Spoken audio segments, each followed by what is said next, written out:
Paano nga ba mag-transfer from Land Bank to Security Bank online? By the way, kung first time mo sa channel natin at gusto mo pa ng mga online tutorial videos katulad nito, please click the subscribe button. Mag-login lang ako quickly dito sa Security Bank account ko. Ipapakita ko lang yung balanse. Kasi itetest natin kung magkakaroon ba ng issue sa fund transfer from Land Bank to Security Bank, mabilis ba, at magkano yung fund transfer online. So ito yung balance ko. Balik tayo sa Land Bank at mag-login lang din ako dito. Pwede mag-login gamit ang fingerprint. Tap ko tong OK at mag-fund transfer na tayo. Fund transfer dito sa destination account, PDN, or hanapin ang Security Bank. Ito siya.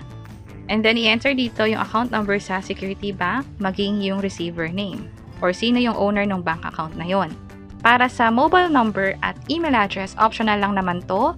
So, hindi na kailangan lagyan ng info. Tap ko yung proceed, maglagay ng amount at say 10 pesos. Transfer channel, ang pipiliin ko rito ay InstaPay.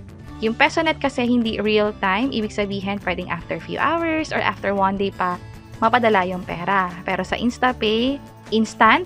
Also, meron tayong free transfer. Pareho nga pala siya InstaPay at PesoNet. Yun nga lang, dapat less than 1,000 pesos at up to 3 transfer lang per day. Pag 4 transfer mo na, kahit mababa pa yan, kahit 100 pesos, 10 pesos, may charge na yan na 15 pesos. Piliin ko yung InstaPay. And then, purpose, pwede niyong baguhin to. Halimbawa, grant or gift. And then, remarks, optional lang. Tap ko na tong transfer now. I-double check lahat ng info kung tama. I-make sure na yung account number na in-enter nyo ay valid at accurate dapat to. Kasi, ayaw nyo naman na mag-transfer ng pera sa ibang bank account number. Tap ko tong I hereby, tap proceed or confirm. Tap ko tong request via SMS, hintayin ng code na ma-receive sa phone. At after nga i-enter yung code, andito na, transaction successful na. Balik tayo sa Security Bank, na-logout lang ako. So, ang gawin natin ay quick login.